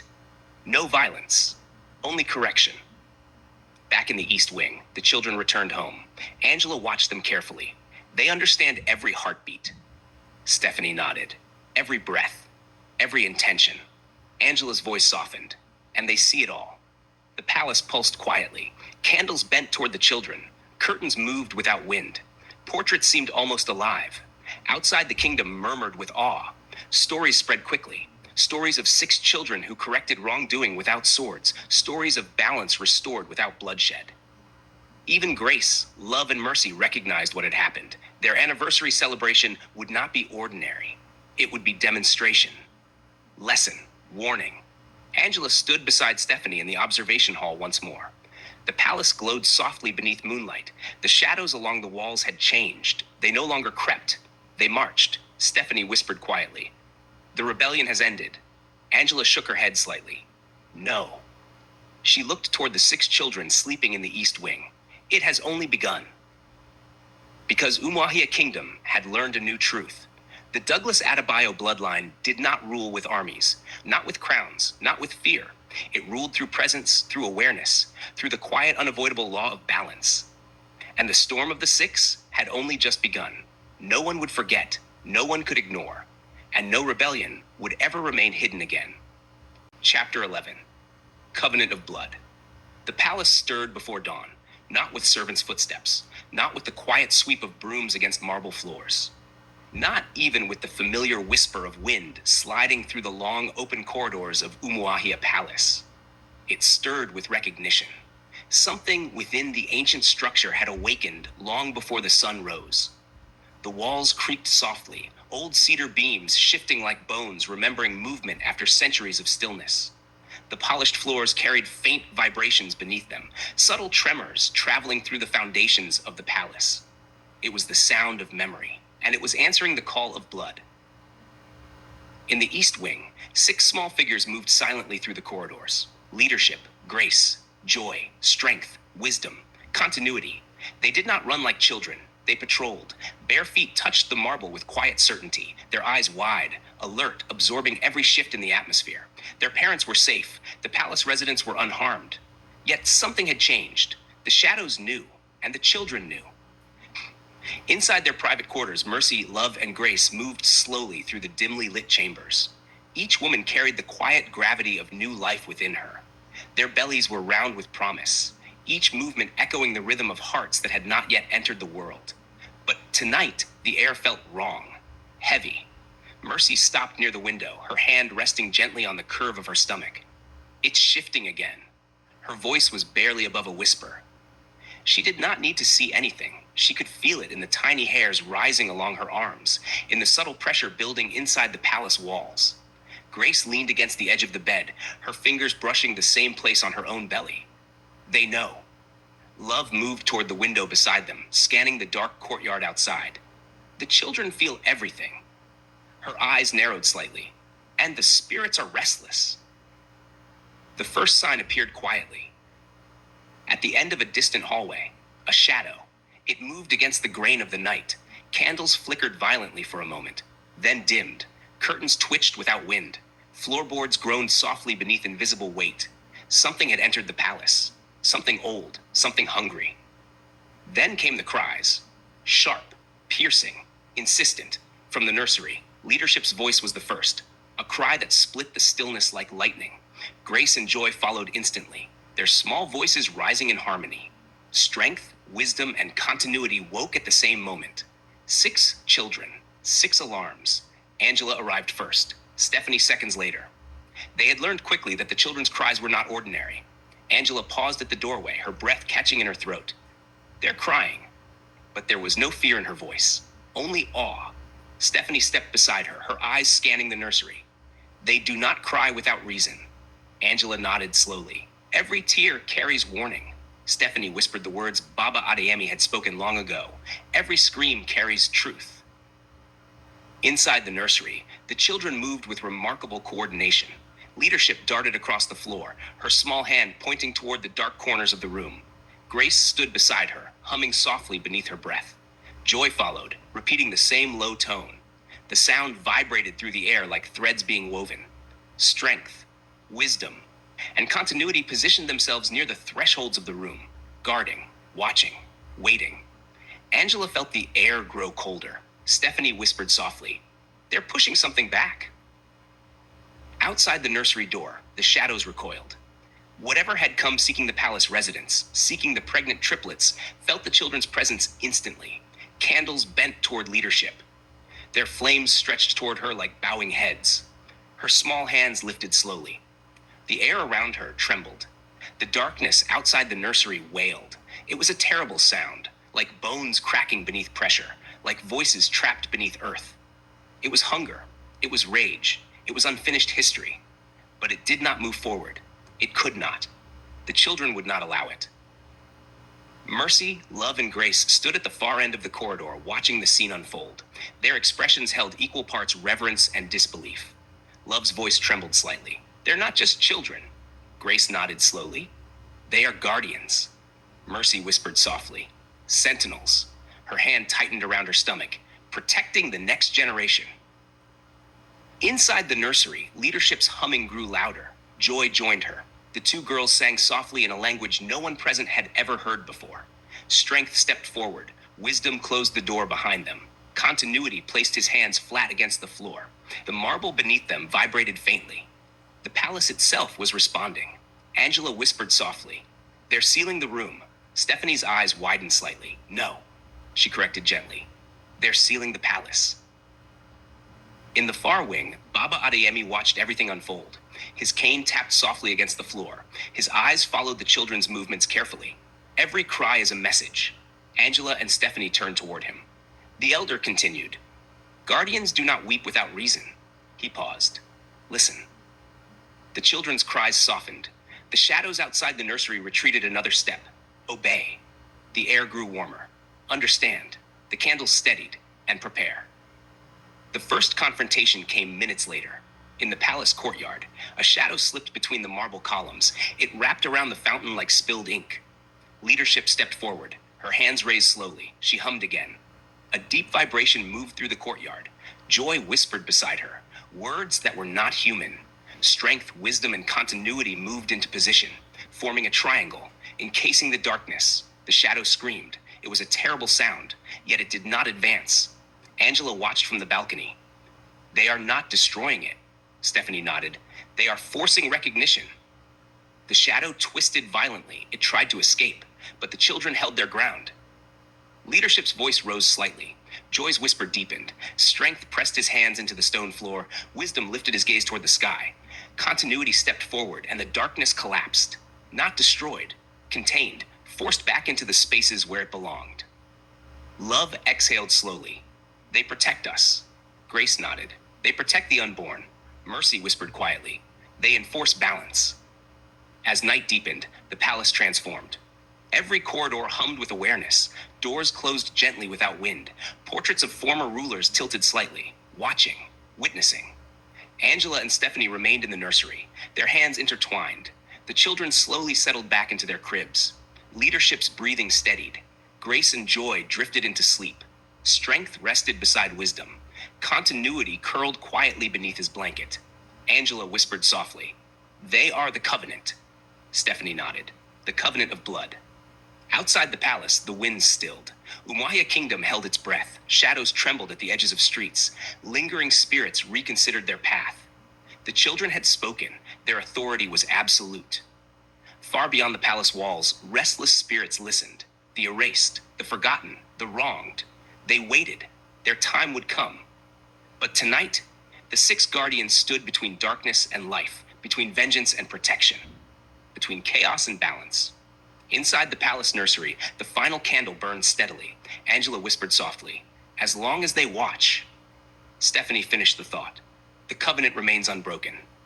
Outside, the eastern star glowed faintly, and Umuahia Kingdom slept beneath the quiet authority of 6 small sentinels, because the Douglas Adebayo legacy did not bend, it did not falter, and it never, ever forgot blood. Generational healing and the feeling of peace after storms. Chapter 12, The Names. The names of the children beseeched them right from the beginning, Tomiwa murmured. His voice was low, thoughtful, almost reverent, as though the words themselves carried weight he had only recently begun to understand. Across from him, Tomisin leaned back into the plush armchair, arms folded loosely across his chest. His gaze lingered on the 6 children playing on the rug, and a quiet smile curved along his lips. We never understood it from the beginning, he admitted. The living room glowed warmly beneath soft lamplight. Gold-trimmed lamps cast gentle shadows against the high palace walls, and the scent of shea candles mingled with the faint aroma of dinner slowly preparing in the kitchens beyond. Books lay scattered across the coffee table. Baby name dictionaries, leather-bound journals, tablets glowing with half-finished searches, pens and scraps of paper filled with scribbled meanings and translations. Mercy, Love, and Grace sat side by side on the velvet sofa, their hands instinctively resting on their growing bellies. They looked almost like a living portrait of promise. Three sisters bound not only by blood, but by the life slowly unfolding inside them. Outside the palace windows, the evening wind brushed softly against the glass. It sounded like whispering, like ancestors leaning close enough to hear the laughter within. The gathering had begun as something simple, a moment of lightness. After years of storms, corrections, and ancestral reckonings, someone had suggested they spend an evening choosing names for the unborn babies. Just names, nothing ceremonial, nothing heavy. But as the night unfolded, the room had taken on a different atmosphere, something sacred. Orijah, Elijah, and Bemiga stood near the fireplace, their wives beside them. They watched Angela and Stephanie from across the room, exchanging knowing glances. The kind of glances shared between people who had lived through chaos together, between people who had seen things most families never survived. And yet, here they were, alive, laughing, whole. On the rug in the center of the room, the 6 children played quietly. Leadership, grace, joy, strength, wisdom, continuity. They stacked wooden blocks in perfect towers, occasionally glancing toward the adults as though listening more closely than anyone realized. Sometimes their towers leaned, but they never collapsed. Mercy suddenly burst into laughter. "Wait," she said, wiping tears from the corner of her eyes. "How did we get here?" Love leaned forward, flipping through one of the baby name books. "Because if someone had told me 5 years ago that this would be my life," she gestured dramatically around the room. "The families, the laughter, the children, the books. I would have fainted." Grace chuckled softly. "Or run." The room erupted with laughter. Orijah cleared his throat theatrically. "So," he said, voice full of mock seriousness, "let me confirm something." He pointed toward Angela and Stephanie. "You both swapped spouses?" The room quieted instantly, just for a moment. Then he added, "And weren't you in love with the other before?" The explosion of laughter that followed nearly shook the chandelier. Angela and Stephanie exchanged glances. Stephanie spoke first. "Not quite." Her cheeks warmed slightly as her eyes flickered toward Tomiwa. Angela nodded. "Well, something was brewing on opposite ends." She shrugged casually. "But thank God I'm with Tomisen now." Stephanie quickly added, "And thank God I'm with Tomiwa." She nudged him playfully. "I love my man." Tomiwa grinned. Angela lifted her chin dramatically. "Ancestors had misstepped," she declared. "Children were born. Futures were forged in misalignment." She spread her arms as though presenting the entire room, and the palace, the stars, and the children demanded correction. She looked around the room. It had to be done. Then she pointed toward everyone present. "Not for us alone, but for you, and you, and you." She paused, smiling warmly. "And our unborn nieces and nephews." The room erupted again. Bemiga shook his head. "You know what amazes me?" He leaned against the fireplace. "Years of battle happened before us. 3 years of battle happened with us. And afterward," he sighed dramatically, "it feels like we aged 20 years. Elijah snapped his fingers. "You're correct, my guy." He gestured around the room. "All our ages are between 27 and 31. He paused. "Yet we feel like we've lived a century." Tomiwa leaned back into the couch. "Man," he rubbed his temples. "Adulthood in a scam." He raised one finger. "Period." He slapped the armrest. "Clock it." The laughter nearly toppled Mercy sideways. Angela turned toward Elijah mischievously. "Mr. Food Critic," she said sweetly. Elijah narrowed his eyes suspiciously. "Yes? Maybe you should name your baby Dangote." He blinked. "What?" She shrugged. "It means to build, to create." Elijah clutched his chest. "You want my child to carry industrial pressure from birth?" More laughter filled the room. Thomason pointed toward Orijah. "Maybe you should name your child Adeleke." Orijah tilted his head. "And why?" "Triumphant of the crown."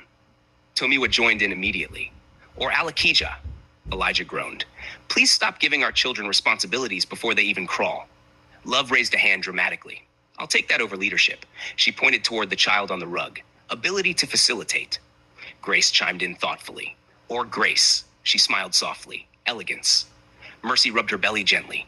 "Joy." Her voice softened. "Ability to rejoice." Love nodded. "Strength." She looked toward the boys. "To be strong." Thomason spoke quietly. "Wisdom." Everyone turned toward him. His tone had shifted. applied understanding of divine truth to live a righteous, God-honoring life. Stephanie closed the book slowly. Continuity. The room fell silent, the unbroken. At that exact moment, the 6 children looked up, all at once. Powerful names? Yes, but something deeper lived within them. Angela's eyes shimmered as she watched them. They carried their names well from birth. Her voice softened. They are dominating, she smiled. God's own light. As if answering her words, the children burst into laughter, bright, synchronized, almost celestial. Mercy shivered slightly. See, she whispered, even their laugh carries something. For a moment, everyone sat quietly, reflecting. They had walked through storms, through rebellion, through spiritual battles, through ancestral correction, through pride, through misaligned destinies. And somehow, here they were, whole. Thomason spoke softly. Ancestors indeed misstepped. He looked toward the children, but everyone played their part. He leaned back slowly, and balance became wholesome. The palace doors opened suddenly. King Douglas entered first. Queen Lolo followed. Their presence filled the room before their words did. They had changed. Storms had softened them. Grandparenthood had softened them even more. King Douglas laughed deeply. Where are my heirs? The children jumped up instantly, running toward them. Lolo bent down and scooped 2 into her arms. Ah! She kissed their foreheads repeatedly. My precious lights! She held them tightly. We came. She kissed them again. We saw. Her eyes sparkled. And we were figures to remember. King Douglas lifted one child high into the air. Our barns were filled, he declared proudly. And our hearts more so. Angela watched her parents quietly. They've changed. Stephanie nodded. Or maybe, she smiled softly, they were always meant to soften here. A maid entered quietly. Dinner is served. The dining hall glowed beneath crystal chandeliers, plates laid perfectly, cutlery polished to silver brightness, bowls steaming with food, jollof rice, roasted meats, pounded yam, fragrant soups. They gathered around the table. The Douglas Odedals sat at the head. Tamiwa, Stephanie, Thomason, Angela, and the 6 children. Beside them sat the Odedals Smarts, Grace and her Peanut, then the Odedals Omonius, Mercy and her Peanut, then the Odedals Barclays, Love and her Peanut. King Douglas lifted his glass. To names, everyone echoed. To names, to correction, to missteps redeemed, to children who carry destiny better than we did. Tamiwa added casually, and to adulthood. He lifted his glass higher. The greatest scam we survived.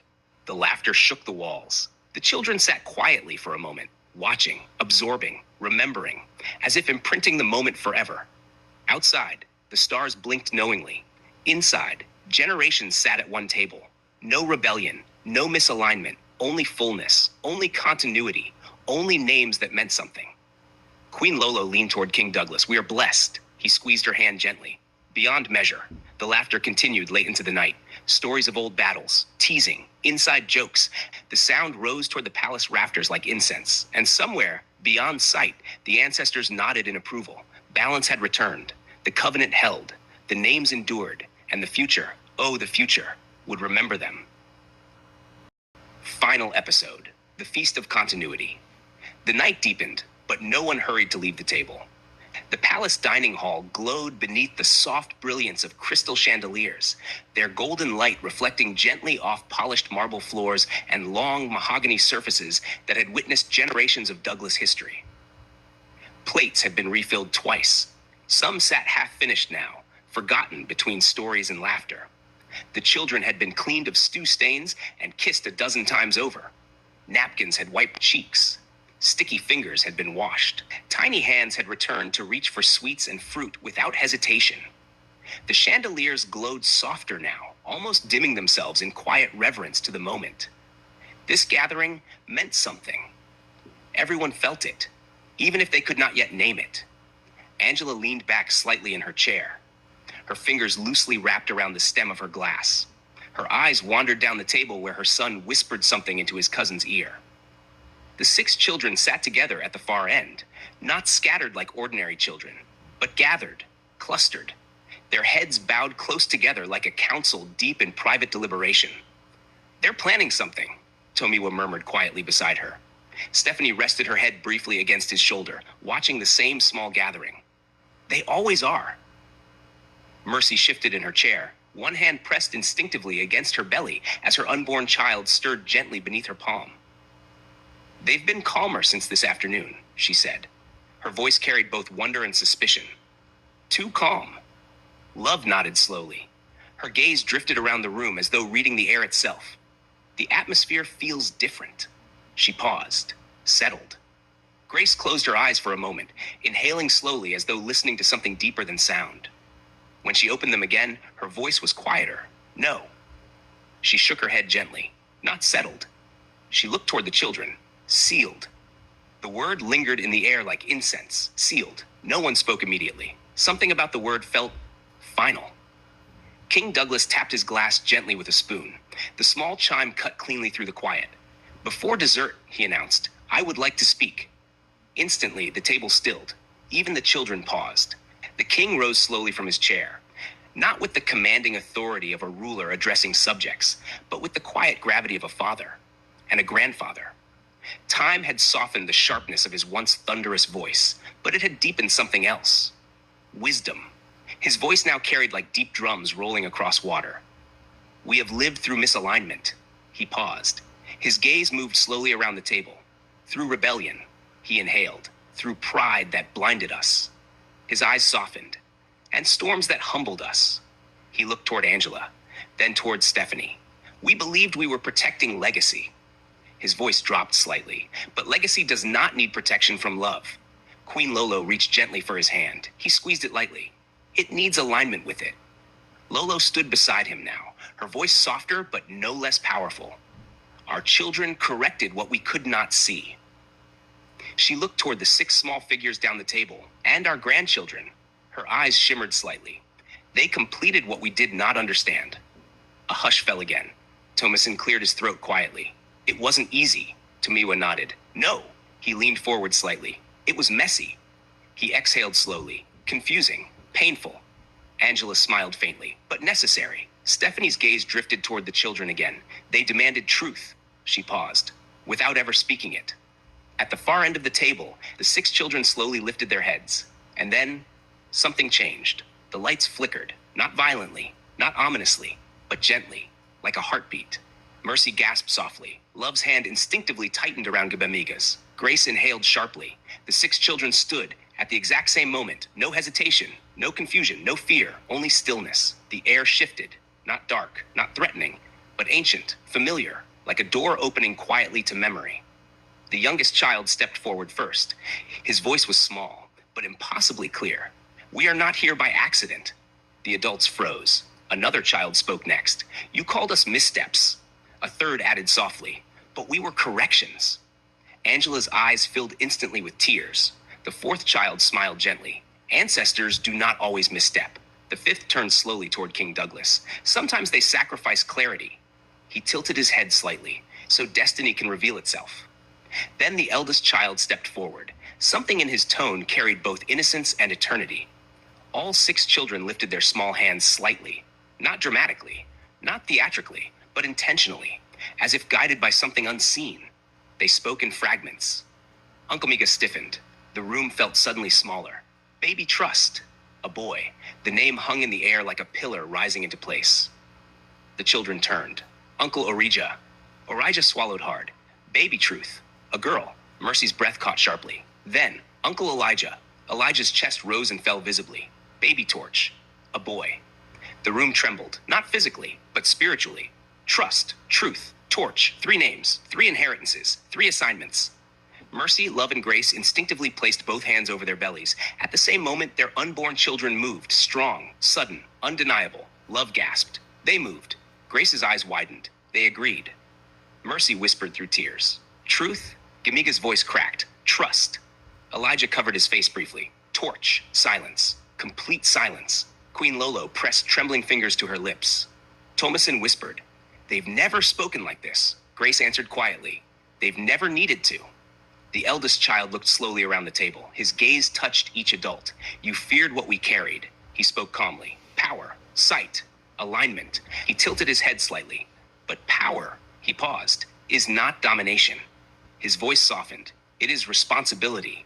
The chandeliers steadied. The air warmed. Another child spoke. We cried to warn you. A third added. We laughed to confirm you. Another voice followed. We slept to trust you. Then the eldest concluded quietly. And now, he looked around the table. We feast, his small smile returned. Because you listened. The lights brightened again. The children blinked. And suddenly, they were just children again. One yawned dramatically. Another tugged Angela's sleeve. Can we have cake now? The entire room erupted. Not with fear, but laughter, tears, relief. Mercy sobbed openly. Did that just... Yes, Love whispered breathlessly. Yes, Grace confirmed. King Douglas slowly lowered himself back into his chair. They have sealed it. Thomason turned toward Angela. Sealed what? Angela exhaled slowly. The covenant. Stephanie nodded gently. The bloodline is aligned. Tomiwa clapped his hands once. All right, he grinned widely. Enough destiny talk. He looked toward the kitchen doors. Bring the cake before I start prophesying too. The tension shattered instantly. Laughter filled the room again. A maid entered carrying a towering cake, 3 layers high, adorned with gold flakes. Delicate sugar flowers curled along its sides. Across the top, written in elegant icing, continuity. The children cheered loudly. All solemnity vanished. As slices were passed around the table, Gubamiga leaned toward Elijah. We'll be telling this story forever. Elijah chuckled weakly. Our kids' won't believe half of it. Grace smiled softly. They won't need to. She glanced toward the children. They'll feel it. Angela watched her son lick frosting from his fingers. Do you think they'll remember tonight? Thomason smiled gently. Maybe not the words. But the shift? She asked. Thomason nodded. Oh. He leaned back slowly. That's etched. King Douglas stood once more. He raised his glass. To the Douglas Odedals. To the Odedals Smarts. To the Odedals Omanius. To the Odedals Barclays. To missteps redeemed. To children who guard more than we see. Queen Lolo raised her glass beside him. And to names. The entire table echoed. To names. Outside the palace windows, the wind settled completely. No whispers, no warnings, no rebellion. Only peace. Mercy leaned back in her chair. Our babies will be born into calm. Love smiled. Into alignment. Grace placed both hands gently over her belly. Into blessing. Stephanie reached for Angela's hand beneath the table. Imagine. Angela squeezed gently. We don't have to imagine anymore. The 6 children began dancing clumsily in the center of the room. Sugar-fueled. Laughing, their joy unburdened. Tomiwa shook his head. 3 years old and already elders. Thomason smirked. Born tired. Angela corrected softly. Born wise. King Douglas wrapped his arm around Queen Lolo. Our barns were filled, Lolo smiled gently, and our hearts overflowed. The moment froze into memory. Families intertwined, ancestors satisfied, children radiant, parents humbled, grandparents redeemed. Trust, truth, torch, the covenant held. The bloodline aligned, the names fulfilled, and somewhere, beyond time and title, destiny exhaled. They had not survived by power alone. They had survived by choosing each other. Dear listener, this story is not just written, it is prayed. When the Bloodline Aligns is dedicated to every family carrying what cannot always be explained, the battles that repeat, the weight that feels inherited, the patterns that seem older than memory itself. To those who have whispered, why does this keep happening in our family? To those who have prayed and have not yet seen the answers, this is for you. May the God who sees beyond time and bloodlines begin to bring clarity where there has been confusion. May every hidden root of conflict be revealed, not to destroy you, but to free you. May every cycle that has lingered across generations lose its hold. And may what was once misaligned begin to come into divine order. I pray that restoration finds your name. I pray that peace enters your household. I pray that what your ancestors could not correct, your generation will. Not by struggle alone, but by grace. May every tear your family has carried become a seed for healing. May every unanswered question become a doorway to understanding. And may your bloodline not just survive, but rise. Because alignment is not accidental. It is intentional. It is spiritual. It is divine. And sometimes it begins with one person willing to stand in the gap. As you listen, may something within you awaken. May something within your family shift, and may your story begin to move forward in peace, in purpose, and in power. Stay with the journey, for what has begun in alignment will be completed in awakening, when the heirs awaken. Joyfully yours, Opemipo T.